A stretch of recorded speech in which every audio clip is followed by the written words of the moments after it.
I recently had the privilege of attending an amazing summit at Liberty Hawk Ranch. It was spearheaded by my colleague, Russell Lake. And there were some real insiders from Hollywood attending to discuss how do we best fix woke Hollywood? How do we restore American entertainment as an evolving storyteller rather than as a direct threat to our culture? Our friend Eric Metaxas showed up with some profound insights. Now, this is a guy who's written VeggieTales. He's also written Bonhoeffer. He's also the subject of a great new documentary based on his book, Letter to the American Church.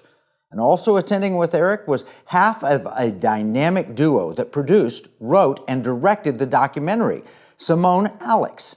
And also with Simone Alex was her friend, Rachel Tash, and they together have created this amazing documentary. I met Rachel at a dinner hosted by Turning Point USA at the America Fest. So I'm pleased to have them both in the economic war room to talk about entertainment, Hollywood, the deteriorating culture, and welcoming Simone and Alex. Good to have you. Hey, Hello, Kevin. Thanks for having us. So glad to have you here. Let's start with your backgrounds. Tell us a little bit about, together, how you came together, but both of you have amazing, impressive Hollywood backgrounds. Thanks, Kevin. So Simone and I got connected through an organization out here in California in Hollywood. And we just so happened, after we got to meet each other, went to the same exact church, Godspeed Calvary Chapel, out here as well, with our pastor, Rob McCoy. And I saw Eric Metaxas speak on his book, Letter to the American Church, at our church. And I was sitting in the front row. And as he's speaking, I kept thinking, man, I really want to see some visuals. I want to see what he's talking about. I want to see 1930s Germany. I want to see all these different people that he's mentioning. And by the end of the sermon and his speech, I said, this book has to be made into a film. I've got to amplify this message and what he's talking about. So Simone and I were already talking about other projects at the time, and this one sort of moved forward. And we approached Eric, and we approached Charlie Kirk and Turning Point, and the rest a year later is history. Most films normally take a few years, but this was on the fast track. We got it done in a year. Wow, that's amazing. And what's your background? What brought you to the church in Hollywood? How did you get into the film industry? Myself, I went to film school, and as soon as I graduated film school back east, I moved to LA and literally had a job and was hustling, started at the bottom as an assistant, production assistant, and worked my way up into a senior level executive at a very large studio, Sony Pictures. And just been doing that for about 25 years. And I felt a calling to move over to the conservative side and to literally build for the kingdom. Our time is limited here, and God calls us to be working and to be diligent. And I was just tired of working on bad movies that people weren't going to see. The industry has completely changed in Hollywood. And I wanted to put out good content that would affect people's hearts and their minds, and that would speak truth to the culture. So that's how we got connected. Yeah, well, Hollywood's put out a lot of bad content, but I'm a fan of the Spider-Man movies, and you worked on those, didn't you? Yes, absolutely. I worked on that along with hundreds, probably thousands of other movies. Yes, correct. And Simone, you've got a background in Hollywood as well. Tell us about that. Yeah, I started my career in front of the camera when I was 19. And so now it's been 30 years. I'm not ashamed to say it. I have been mostly in front of the camera all of my years. That put me on, film and television sets for years. Ended up marrying my husband, who I met on a TV show back in 2008 called Boston Legal. And so when I started, I was not a believer. I was not a follower of Jesus. When I started, I did not come to faith until about 10 years into my career.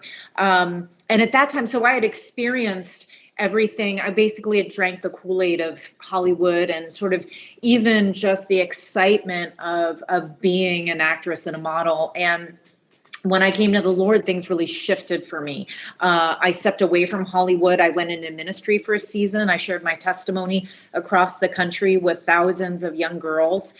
And, that really I think the sort of the Hollywood background and the ministry background really ended up merging well together, because I always felt like, and I knew in my spirit that God was going to use my past and my experiences to further the kingdom through the arts and entertainment.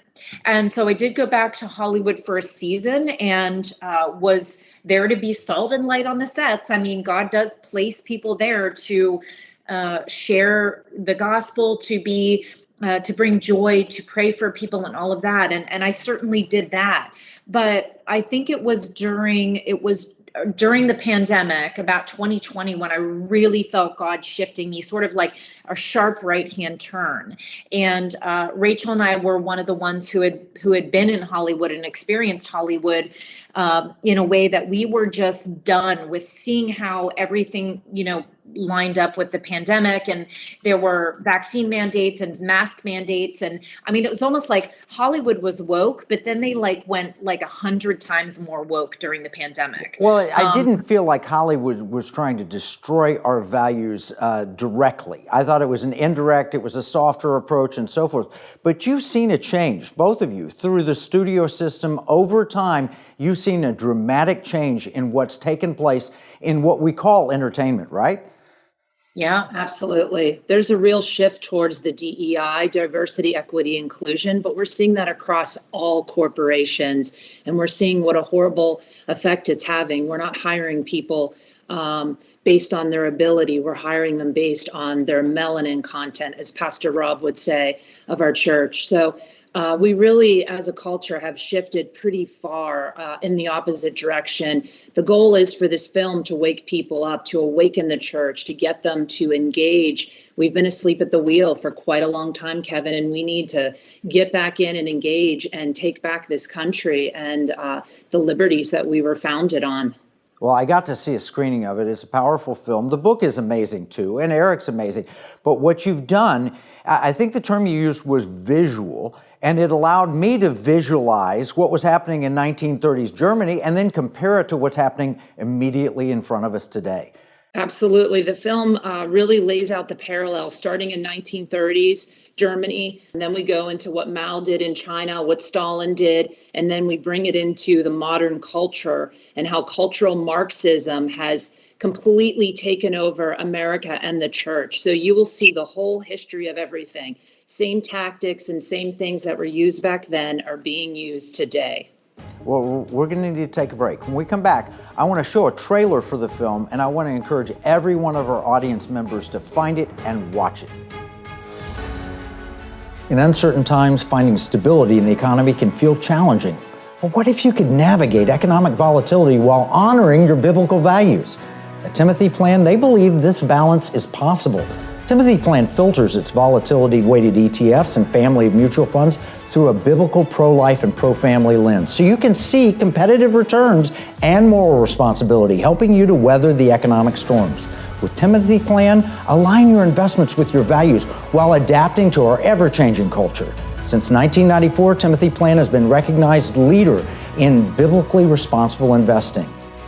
Timothy Plan, your bridge between faith, finances, and the future.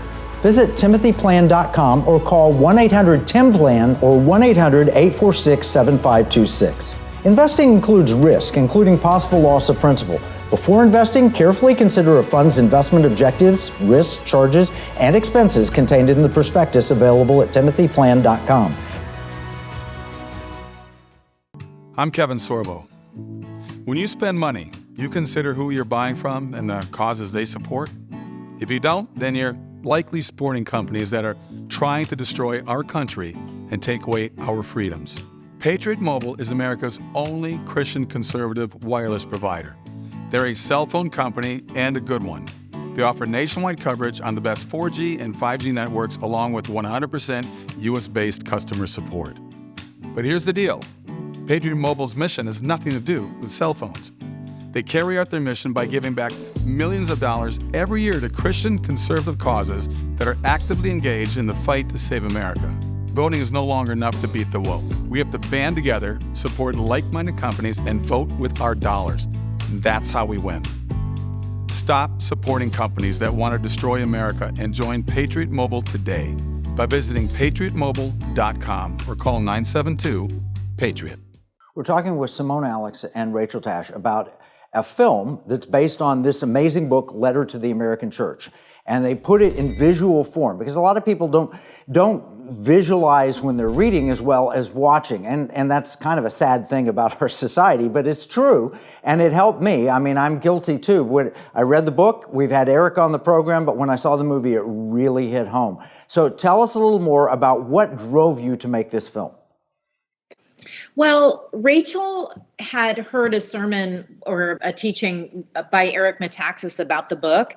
And as she was sitting there, she was visualizing everything Eric was saying. And she had called me up after seeing Eric and said, we need to make this into a film. And so I was like, okay, well, I'll get the book. And I read the book, and I have to be honest that I didn't initially see it. I saw the Nazi Germany, and I had seen amazing films and docuseries about Nazi Germany, and those inspired me. So I saw the Nazi bit and the early 1930s Germany bit about the book. But then when we moved into the modern day, I was really wanting it to. I really it was my hunger for it to come to life. And I think that it wasn't until I started adapting the book into a screenplay that I really started to visualize it, because we were like, well, who's going to write it? And I was like, taking on Eric Metaxas' book and making it to a screenplay is a little daunting.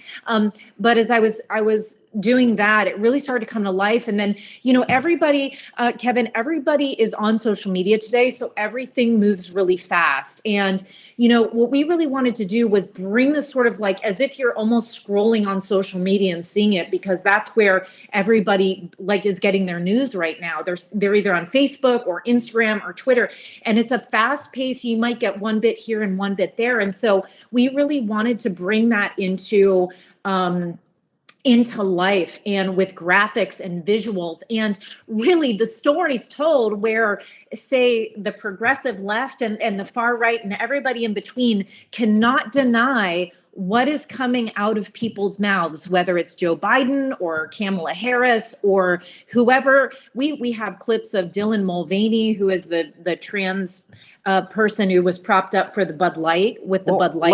Let's watch the trailer and get a sense of it, because when you get a little taste of it, it moves very fast, but when you get a tiny taste of it, then you end up wanting more. So let's watch the trailer. Okay.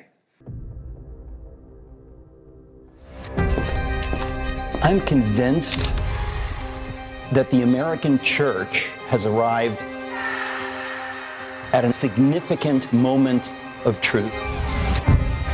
We are only 75, 80 years removed from 3 separate regimes that killed 60 to 70 million people intentionally.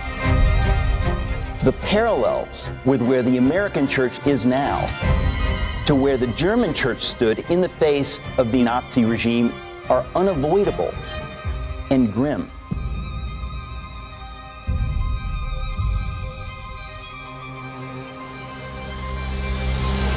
Churches need to understand really what Marxism is, which is to destroy the church, to destroy the word of God. So if you capture the seminaries, you capture the pastors, you capture the laity, you capture the soul of the world. The church is weakening, which is why Marxism is ascendant in America today. This is the hour of the American church. That's amazing.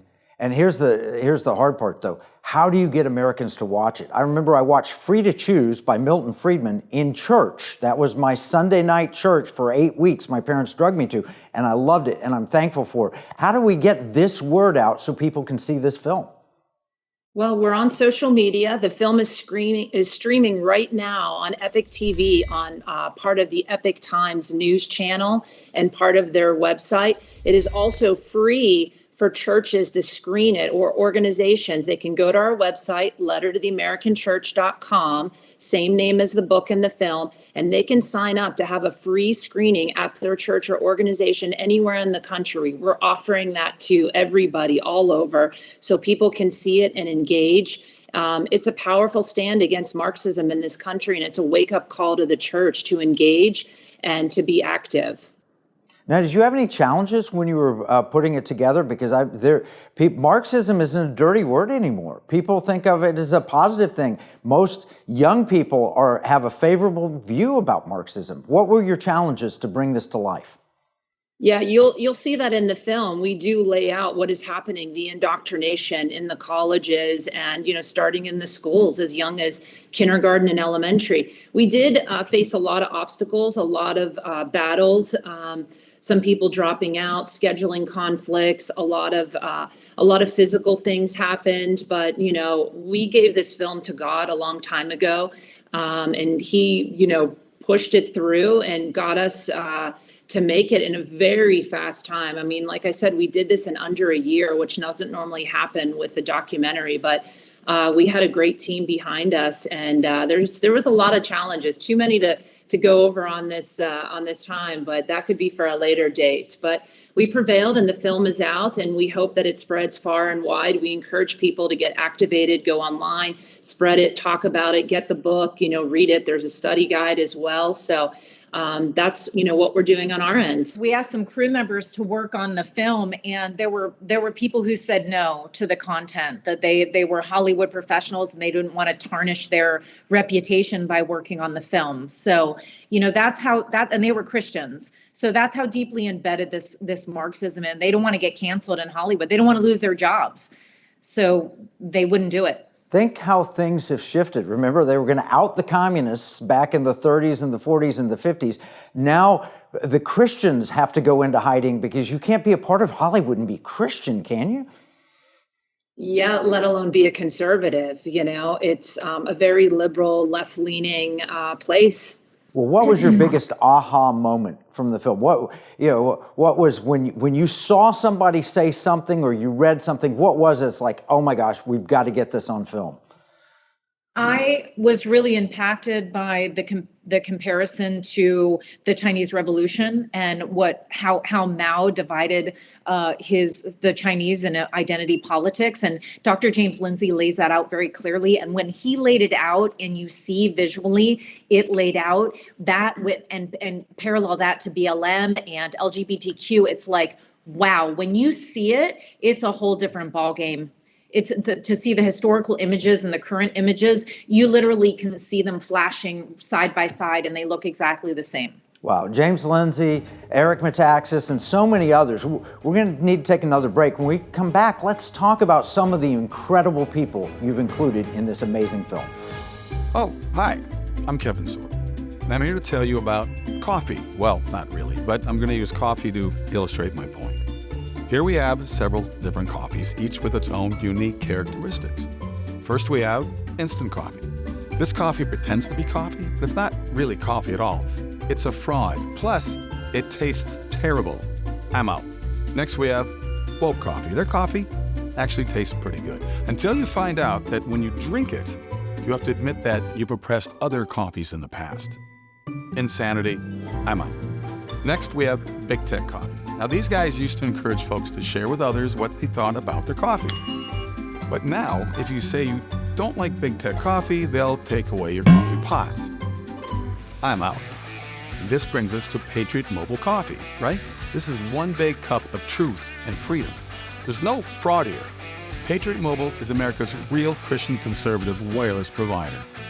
Patriot Mobile gives back millions of dollars every year to organizations that are on the front lines fighting for our freedoms. Patriot Mobile offers the best nationwide 4G and 5G coverage on the same networks as the other major carriers. So you'll get the same great coverage, along with 100% US-based customer support, while knowing you are supporting a company that shares your conservative values. Switch to Patriot Mobile today by visiting patriotmobile.com or call 972-PATRIOT. We're speaking with Simone and Rachel about an amazing new film. It's out on Epoch TV. You can watch it now. You can go to lettertotheamericanchurch.com, I think it is, and connect up, air it in your church and so forth. It's an amazing film. Everybody needs to see it. There were some people who were opposed to it being made, but there were some powerful people who were a part of it being made. You mentioned Dr. James Lindsay, who I know, and also Eric Metaxas. Who else is in the film? Yeah, Charlie Kirk got on board immediately. He was one of the first people we went to, and I pitched them the idea of making the film, and he said, absolutely yes, I want to fund it, I want to get behind it, and I want millions of people to see this. So he realized the importance of the message immediately. We also have Pastor Rob McCoy from Godspeak Calvary Church, Seth Gruber, is involved. He speaks to the pro-life movement and what is happening there. We have Pastor David Engelhardt out of New York City, who's an incredible voice. And of course, Victor and Eileen Marks and their ministry, All Things Possible. They're doing incredible work. And then we have the amazing Pastor John Amanchuku, who is speaking all around the country at school boards and literally reading the materials that the schools have approved in the school board meetings and getting told to not read it and being escorted out. So there's definitely an awakening happening, and these people are on the front lines fighting, and we wanted them in our film. And then, of course, we have many clips with many other fighters and people that are doing what they can in their area. No, it is fantastic. It pulls together, it shows famous people, not so famous people, hardworking moms and dads that are stepping up and saying, hey, no more. I don't want this to be a communist nation. People didn't come here for communism. They came here for liberty. All the people that have left Venezuela and come here legally, they came here because they said, hey, this failed in my nation. The Chinese people who've come here and said, hey, look, I watched Marxism take over and ruin a beautiful country, China. And, you know, the Chinese people are wonderful. Marxism is terrible. That's just the bottom line. And yet Marxism has infiltrated Hollywood, particularly cultural Marxism, but across the board. So that was what we had the summit on at Liberty Hawk Ranch. And I'm glad, Simone, you were here and Eric was here, and Rachel, you missed it, but we'll have another one. We want you to come back. We have a vision. And that vision is to take back the culture. And to do that, we're going to need entertainment. What role should Hollywood be playing, and how do we get there? Yeah, I think Hollywood has to serve not just what they think this audience wants to see. And it's the same with media across the board. We need to go back to good stories, well-made films, comedies, all this stuff we saw in the 80s and 90s, all these great shows and things that made you feel good. And it was very much Americana type movies, military things. We've moved away from all of that. Hollywood feels they need to include every single DEI point or transgender in their movies. People don't want that. They don't want politics coming in. We saw it with football, and it took a massive turn. We're seeing it in Hollywood. There's a massive downturn for these films and these TV shows. We need to go back to good storytelling and just, include everybody in the conversation, not just one group. There's a lot of people out there that want good content. They want to laugh. They want to cry. They want to feel good. And they want content that is age appropriate for their children, too. So that's another big area that needs to be served. Yeah, well, the quality you mentioned there, storytelling is important. I watched an Eddie Murphy film. It was not my favorite. It's called Candy Cane Lane. It was well acted. It was well written, actually. It was a terrible story. And it was well produced and everything else, had a big budget behind it, but the story just didn't settle. Compared to Elf, which is a similar movie, and the story resonated. And, Elf is a classic, and Candy Cane Lane, I'm sorry, Eddie, it just was not my cup of tea. I didn't like that movie. But you have to have all the elements, and then you have to have money. You have to have good acting. You have to have What are the elements necessary to produce really good content? All of what you're saying. And then the most important thing is distribution. You can't make a great film without having that last component of distribution. How are people going to see it? So, a lot of these left studios and streaming sites aren't willing to push out that content, but so many people want it. And we're seeing that over the past year, all these huge films break through. Of course, we all saw Sound of Freedom. That's the biggest example right now. People are hungry for this content, and Hollywood needs to get on board. as well as this conservative movement too. So I think that's what's super important. My problem with Netflix and others is I don't know if a movie's popular or not. If it's in the theater, I can tell. I see what the box office is. I can go show up. Are they selling lots of popcorn, or is the theater full? With Netflix, we only know what they tell us. This is, well, this is what's hot today. We don't know if it's good or anything else. How do we fix that? We have to keep making amazing content, and we have to have an amazing marketing plan. Rachel's background is in global marketing of films, and so we need to get the word out. We need to share it. We need to spread it. That's what we're hoping this audience does with this film. I mean, it's word of mouth. And I wanted to unplug a couple nights ago, so I started watching something that was nominated for the Emmys on Apple Plus, and it wasn't 20 minutes in that I was hit with just this woke storyline. And I thought, I just wanted to unplug and relax and watch a good story. And you can't, once you see it, once you're aware of it, you can't not see it. And so I think we start making good films, good television series. I mean, people are hungry for Yellowstone. It's about a man fighting for his land and his manhood and his family in America. That's why it's so successful. So start giving, the majority of the country want that. Start giving them non-woke content that's just good, heartfelt storytelling. Well, I love the Jesus film. I grew up on it. I know it's been around the world. I don't want 1,000 versions of the Jesus film. I want that. It should be there. But I also want some good content that's entertaining, that is not just knock you over the head and get you baptized at the end movie. And I think that's being developed. There's so many talented. I met some talented writers and actors and producers and directors here that Russell brought in. But we're not pulling it all together, and I'm hoping that you all will be part of helping us to pull this together. Let's end with Letter to the American Church. Where can people see it? Tell us again. So it's on Epic TV, which is part of Epic Times, and they can go and watch it there. You can also go to our website, lettertotheamericanchurch.com, sign up for a free screening at either your church or if you have an organization, that's free. So you can go and do that.